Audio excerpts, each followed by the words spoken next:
In a stunning turn of events, former President Donald Trump has opened the door to renewed talks with Chinese President Xi Jinping, just hours after slapping Beijing with one of the harshest tariff hikes in modern history.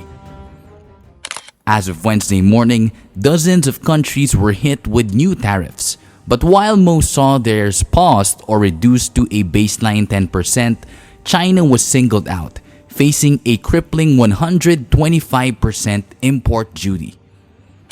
Just hours later, a dramatic policy pivot. President Trump announced a 90-day pause on the tariffs, except for China, in what he called a move to stabilize global markets and avoid unnecessary pain.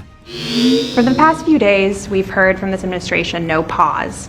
Was this idea of doing a pause, did that just come about this morning? Can you tell us exactly what came into consideration for you and your advisors? For a period of time, I wouldn't say this morning. Over the last few days, I've been thinking about it. I've been dealing with Scott, with Howard, with some other people that are very professional. And I think it probably came together early this morning, fairly early this morning. Just wrote it up. We didn't have the use of, we didn't have access to lawyers, or we just wrote it up from our hearts, right? It was written from the heart. And I think it was well written too, but it was written from the heart. It was written as something that I think was very positive for the world and for us. And we don't want to hurt countries that don't need to be hurt, and they all want to negotiate. The only problem is, you can only do so many at one time. It's like, we want to do it right. We want to get it right. The impact was immediate. Global stock markets surged. In Tokyo, Seoul, and Sydney, share prices soared, recovering from one of the roughest weeks in recent memory. Was this Trump's plan all along? According to the U.S. Treasury Secretary, it was a high-stakes strategy to pressure Beijing and portray China as the aggressor in trade. How much of this decision was driven by the bond market cratering overnight? What is happening on China selling their bonds? I am nothing that says that, and we actually had quite a good 10-year auction today, and all this was, again, this was driven by the president's strategy. He and I had a long talk on Sunday, and this was his strategy all along. And that, you might even say that he goaded China into a bad position. They responded. They have shown themselves to the world to be the bad actors, and we are willing to cooperate with our allies and with our trading partners who did not retaliate. It wasn't a hard message. Don't retaliate, things will turn out well. But inside the White House, chaos. Advisors warned Trump the economy was teetering. Allies like Senator Ted Cruz criticized the tariffs, calling them a potential disaster. Well, I talked to Daniel Lippman, who's the White House reporter at Politico. I asked him for his assessment on the pause of the higher tariffs.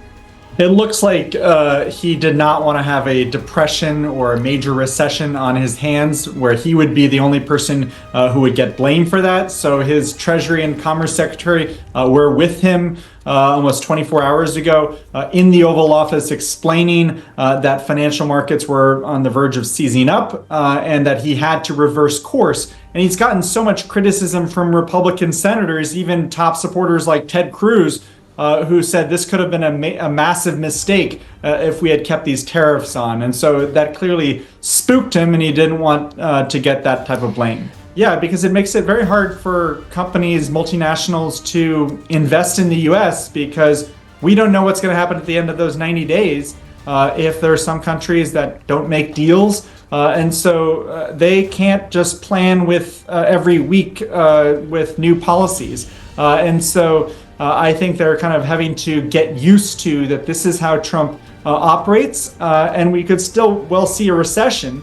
But I think that he's hoping to have more announcements of new manufacturing facilities in the U.S., but it just makes it very hard for companies who have long-term planning to actually make investments in the U.S. And abroad because they see that policy just changes on a dime. Business leaders weren't silent.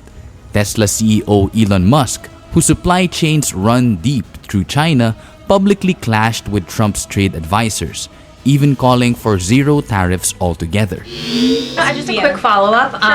There's been some public sparring between Elon Musk and the president's trade advisor, Peter Navarro, on some of these tariffs. Musk actually referred to Navarro today as being, quote, dumber than a sack of bricks. Are you at all, or is the administration, the president, all concerned that this is maybe impacting the public's understanding of these tariffs? It might be messing with the message on it? No, look, these are obviously two individuals who have very different views on trade and on tariffs.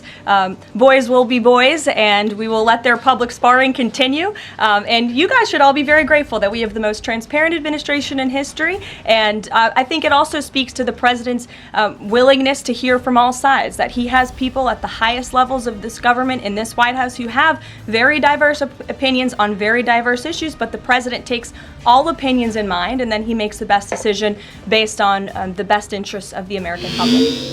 Meanwhile, U.S. allies like Japan, South Korea, and Taiwan were stunned to find themselves on the tariff list. Their governments now scrambling to renegotiate deals before the 90-day clock runs out. China, however, is playing the long game. Analysts say Beijing has been preparing for a second Trump term and a full-blown trade war for years. For now, the global economy holds its breath. While a 90-day pause offers hope, uncertainty looms. Will Trump escalate again? Will China further retaliate? Or will cooler heads prevail? As markets rise and talks begin, the real question remains: is this the art of the deal or the edge of economic chaos?